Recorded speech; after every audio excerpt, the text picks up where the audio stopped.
Hola, ¿cómo están? Mi nombre es Camila Bentancor, soy licenciada en Letras y correctora literaria. Estamos en el tercer encuentro de las tertulias del Museo Gauchesco Ricardo Huiraldes. Hoy vamos a trabajar sobre el ballet Caporá, un ballet que estuvo sin publicarse hasta el año 2010.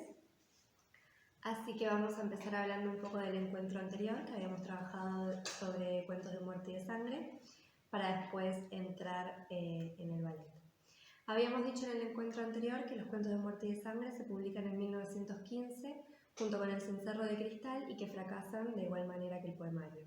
Sin embargo, Huiraldes se muestra mucho más afirmado en la prosa que en la poesía y la crítica coincide en que si se hubiesen publicado por separado hubiesen sido mucho más exitosos. Habíamos dicho también que tiene dos influencias, por un lado Horacio Quiroga, con su ideal de brevedad, él decía que un cuento debe ser una novela depurada de ripios, y por otro lado tenemos el hablar gaucho al que Huiraldes trata de plegar su estilo, y en ese sentido habíamos dicho que pertenece al subgénero de la literatura gauchesca. Por otro lado habíamos comentado que Guillermo Ara clasifica los cuentos en tres grupos. Por un lado, los cuentos de la vida pampeana, que son los que se ubican en el hemisferio de la Pampa, o sea, todos los pertenecientes a cuentos de muerte y de sangre. Por otro lado, tenemos los cuentos del vivir urbano, que tienen influencia de la generación del 80 y sobre todo de la literatura de vocación. Después, por último, tenemos los cuentos del vivir espiritual superior, que tienen influencia del aprendizaje espiritual del autor, o sea, que son un poco más tardíos. Sobre cuentos de muerte y de sangre habíamos dicho que son fragmentarios, esto queda claro ya desde la advertencia que hace Huiraldes. Algunos tienen argumentos intrascendentes, mientras que otros podrían llegar a trazar un aguafuerte más sombrío, dice Baudelot. No busca crear un tipo social, sino que observa al gaucho como un eslabón de una sociedad todavía primitiva. Primitiva en el sentido de una hombría caudalosa, no en el sentido de algo negativo. Y habíamos dicho por último que la estructura de los relatos era bastante simple. Hay un personaje que realiza una acción que desencadena un destino trágico. Hay mucho más uso de la acción que de la palabra, sin embargo Huiraldes usa un lenguaje bastante eficaz para lograr su cometido de plegarse al hablar gaucho. Y habíamos dicho que la tensión está creada sobre todo por el exterior pampeano y no tanto por otras cuestiones. Así que bueno, para Caporá voy a empezar hablando sobre la leyenda del Urutaú en general, que es sobre la cual se basa Ricardo Huiraldes para reelaborarla y escribir su ballet, y sobre la figura de Caporá. La leyenda del Urutaú, como todas las leyendas o mitos, tiene distintas versiones dependiendo de las zonas en la que se cuente. Por ejemplo, hay una que cuenta que Ñambiú está enamorada de Cuimbaé, que es un prisionero tupí, es decir, de una tribu enemiga a los guaraníes. Mantienen su amor en secreto hasta que son descubiertos y cuando Ñambiú pide ayuda a su madre, ella se niega, por lo cual Ñambiú decide escapar al monte, que es el dominio de Caporá. Allí es frecuentemente visitada por sus amigos y con el correr del tiempo le llevan distintas malas noticias, por ejemplo que ha muerto una amiga, que han muerto sus padres, y ella no se interesa por ninguna de esas malas noticias hasta que va Guarapayé, junto con sus amigos, a decirle que Cuimbaé murió. Entonces ella en ese momento larga como un grito de dolor y se metamorfosea en el ave, y a su vez sus amigos se metamorfosean en sauces, que es donde es común encontrar el ave. Después hay otra, por ejemplo, que dice que Ñambiú y Cuimbaé eran casados por el cacique, por el padre de Ñambiú, como una forma de aunar ambas tribus, como una suerte de alianza. Entonces, un día Ñambiú sale a caminar por el monte y escucha a una tribu enemiga decir que van a atacarlos. Entonces ella se lo informa a su padre, a su prometido, y juntos van a la batalla. En la noche ella escucha a un guerrero llorar fuera de su toldo y lo socorre y se enamora de ese guerrero, lo cuida, se enamora, pero cuando regresan los guerreros lo encuentran y lo toman prisionero. Ella lo visita todas las noches hasta que su marido o prometido Cuimbaé los encuentra y los asesina a ambos de un flechazo. Y el que se metamorfosea en el ave es Cuimbaé, no Ñambiú. y del que se sirven Huiraldes y Garaño cuenta que un cacique guaraní, Nancú, organiza una serie de competencias en las cuales el ganador se casaría con su hija. Las competencias constaban de, por ejemplo, la destreza, lanzamiento de flechas, carreras a pie, prueba de nados y pruebas de ayuno. Quien vence es Quimbaé, un príncipe tupí, que bueno, ya dijimos es la tribu enemiga, y el cacique se niega, pero Ñanbiu se enamora de él. Entonces lo que hace Nancú es convocar a Caporá, que es una suerte de deidad maléfica, para que hipnotice a su hija y desista de ese amor por Quimbaé. El pueblo, asombrado por el cambio en la actitud de Ñanbiu, o sea, por esta hipnosis, ya convoca a Guarapayé para que logre calmarla, digamos, o volverla en sí. Pero Guarapayé había estado enamorado de Ñanbiu y ella se había negado a estar con él. Entonces le guarda un gran rencor y le dice que Quimbaé ha muerto. Y es en ese momento donde la joven dolorida se metamorfosea en el ave del Urutaú.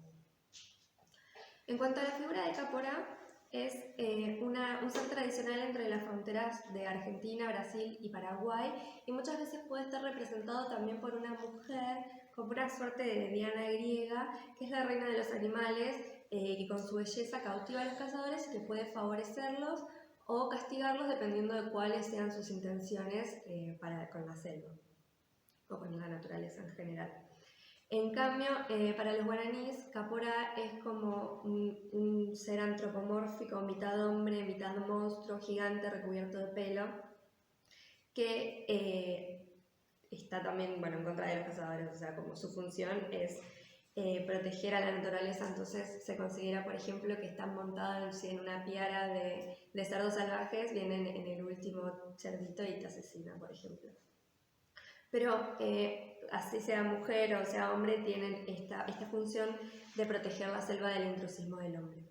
María Elena Bovino dice que estas historias son escuchadas por Huiraldes y Garaño por Juan Bautista Ambrosetti y que provocan gran impresión en los jóvenes artistas. Bordeluada también refiere que Adelina del Carril le contó que Ricardo Huiraldes y Garaño pasaban todas las tardes con el director del museo, él era director del museo, y pasaban todas las tardes con él documentándose sobre los elementos decorativos de las tribus guaraníes. Así que bueno, hablemos ahora un poco del contexto histórico general de la obra. En primer lugar, hay que tener en cuenta que la representación del indígena en textos como Caporá se desprende siempre de una serie de variables que están determinadas por el contexto cultural e ideológico en el que se gesta. En este caso, la visión de los autores sobre el indígena recupera la perspectiva del conquistador del siglo XVI. Entonces va a haber una evocación de la imagen de un otro desconocido e inferior que se vincula sobre todo más a lo demoníaco en contraposición con lo cristiano. Es decir, que va a haber una idea medieval del salvaje. Además, este imaginario se va a dar en un momento en que en Argentina hay como una gran búsqueda del nacionalismo que inicia con el modernismo y se sella sobre todo con los autores del centenario, más o menos en 1910. Y va a marcar toda la literatura posterior, es decir, lo que publica Huiraldes en adelante. Entonces, la literatura de esta época, como decíamos, está atravesada por esta necesidad de encontrar lo nacional, entonces se va a generar una ambivalencia. Vamos a tener esta necesidad por una identidad propia, mientras que también se van a incorporar las tendencias europeas del momento. El teatro en esa época era un medio fundamental para la circulación de estas ideas y de estas representaciones, con lo cual también va a ser común que encontremos estereotipos de identificación masiva, o sea, el indio va a tener cierto arquetipo. Bueno, en estos años también se van a dar grandes olas inmigratorias, entonces vamos a tener que la llegada del inmigrante reformula la idea de civilización y barbarie, y hay como cierto optimismo sobre recuperar las tradiciones indígenas en la trama de la historia. Bueno, en contraposición a este binarismo de civilización-barbarie vamos a tener la fórmula propuesta por Rojas de exotismo-indianismo, que instaba más que nada a salirse de una visión eurocéntrica y abogaba más por la revalorización de las cosas americanas. En el arte, ya dijimos, vamos a tener una tensión entre lo importado y lo propio, que va a conducir sobre todo a un repliegue hacia el interior geográfico y espiritual. Va a haber una gran resignificación de la naturaleza y se va a indagar sobre el relato colonial. En la música, por ejemplo, va a haber una tendencia a interesarse por temáticas indígenas ya hacia finales del siglo XIX y se afirma también en las próximas décadas, más llegando a 1937. Entonces, la temática americanista se entronca con este nacionalismo que se presenta como un objeto bastante buscado entre los libretistas de la época y en los escritores, compositores, en todos los artistas en general. Van a tender a rescatar el pasado, a rescatar las leyendas que tratan sobre un universo indígena, por lo general incaico o guaraní, y van a tratar de crear un sincretismo entre las formas provenientes de Europa y las matrices vernáculas. Bueno, por otro lado, esto va a conducir a una concentración de estereotipos, ya dijimos que van a haber como ciertos arquetipos, y estos se van a entender sobre todo desde la perspectiva europea como algo exótico. El indio siempre va a ser mostrado como algo exótico, pero vamos a hablar un poquito después, va a estar bajo una lupa más europea, por ejemplo la del orientalismo. En cuanto a las influencias, en los viajes que Guiraldes realiza en 1910 a París junto con González Garaño, toman contacto con la compañía de baile del Teatro Mariinsky de San Petersburgo, y esto deja una gran huella estética que aflora en el reconocimiento cultural de los indios guaraníes. Además, tenemos gran influencia del simbolismo en todos estos artistas. Van a tener una gran valoración de la subjetividad sobre la objetividad del naturalismo y esto va a resultar esencial en esta poética. Por ejemplo, también en las artes plásticas son influenciados por Anglada Camarasa, que prefiere las pinturas más decorativas en contraposición a los trazos más realistas del naturalismo. Volviendo al ballet, en 1913 se va a presentar en Buenos Aires, con Guiraldes y Garaño ya acá de vuelta, un ballet de Debussy con la coreografía realizada por Nijinsky, no sé cómo se pronuncia, marcando un hito en la estética del ballet.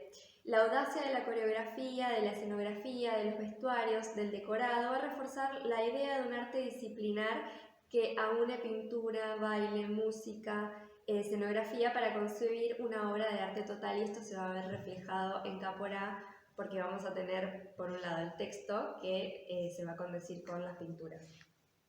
Entonces no es muy difícil establecer estas filiaciones entre los ballets rusos y el proyecto de Caporá, y a la vez también con el simbolismo. Bueno, ya hablé de las leyendas, así que hablemos ahora un poco del mito y su reescritura. Habíamos dicho a partir de la historia mítico-legendaria del Urutaú y del Caporá. En 1915, Guiraldes va a empezar con este proyecto de un ballet y bueno, González Garaño va a realizar sus pinturas. Caporá tiene aspectos o mitemas que con variantes locales remiten a otras similares de otros pueblos. Por ejemplo, tenemos esta competencia de flechas, que hay una escena en la Odisea que es similar. O sea, Homero cuando llega también tiende su arco y atraviesa una flecha por 12 agujeritos de hacha, y remite mucho a eso también, por ejemplo, o las competencias en general. Entonces, sabemos que los mitos sugieren explicaciones del mundo que circulan por fuera del conocimiento racional. Es decir, en este relato vamos a encontrar la presencia de lo maravilloso, entendido como algo sobrenatural, que manifiesta las diversas y las irrupciones de lo sagrado en el mundo. Lo sagrado va a ser fundamental, va a ser lo que fundamente realmente el mundo, según los mitos. Entonces, María Elena Gavino va a decir que en retomar este mito de Caporá o de la leyenda del Urutaú, vamos a intentar reelaborarlo, va a intentar Guiraldes, de enmarcarlo dentro de la vanguardia que se estaba gestando en esa época. Recordemos que estamos todavía en 1915, o sea, el mismo año del cencerro, el mismo año de los cuentos. Los autores van a buscar hacer foco en un pasado mítico con una mirada renovada. Van a tratar de volver los ojos al pasado fundante, pero a la vez van a tratar de establecer una síntesis entre los ritos y los mitos populares con las expresiones del arte moderno. Entonces, este proyecto de ballet, decíamos, va a estar compuesto por pinturas y textos en una versión manuscrita y 2 transcripciones mecanografiadas que se encuentran aquí en el archivo del Parque Criollo. En cuanto a las pinturas, la crítica consideraba hasta hace muy poco tiempo que eran totalmente de González Garaño, pero en realidad se sabe actualmente que Guiraldes influyó bastante en la pintura, que tuvo bastante injerencia en eso, y esto se sabe por testimonio de algunas libretas que tenía él en las cuales había empezado a dibujar y a acuarelar algunos dibujitos. Bueno, el manuscrito sí fue totalmente redactado por Ricardo Guiraldes, constan de 22 folios en los que hay algunas interpolaciones y tachaduras de mano del mismo autor, y a este original se le suman otros 2 textos mecanografiados en los que también hay algunas anotaciones marginales que dan cuenta sobre todo de sugerencias musicales, de algunos apuntes escénicos y que incorporan el registro de personajes que van a incorporar la obra. En cuanto a la música, se le había encargado a Pascual de Rogatis en un principio, pero los apuntes que esbozó hacia 1919 quedan inconclusos. Existe testimonio de que más tarde en el proyecto se interesó el bailarín Nijinsky, quien a su vez habría entusiasmado a Stravinsky para que compusiera la música.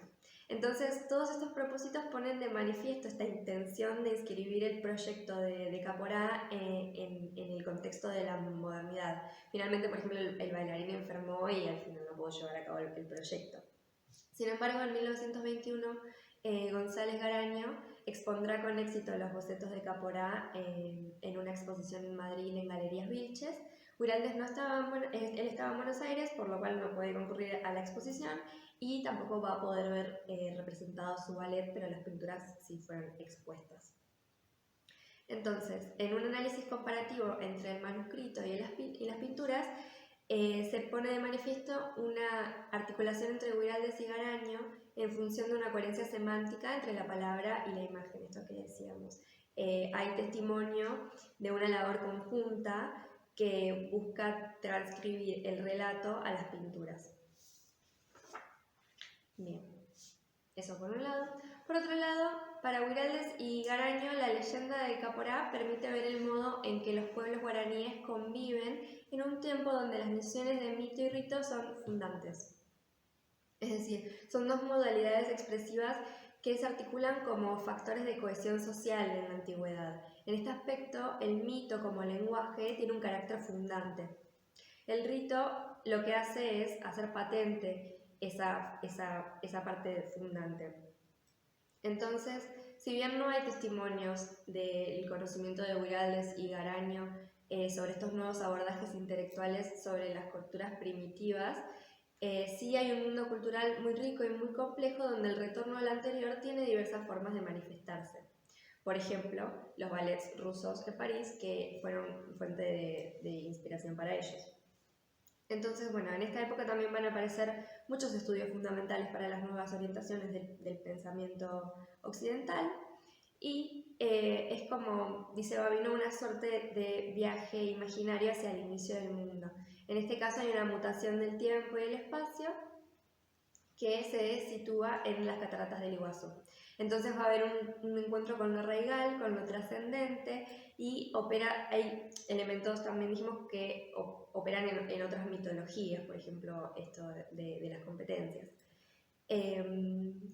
Va a haber un lenguaje muy vitalista, que busca describir más que nada la convivencia del hombre con lo sagrado de la naturaleza, con lo sagrado de un tiempo fundacional, con un tiempo de los orígenes, y eso se va a ver mucho con las imágenes de unión entre el personaje y la naturaleza. Por ejemplo, cito un fragmento del tercer acto.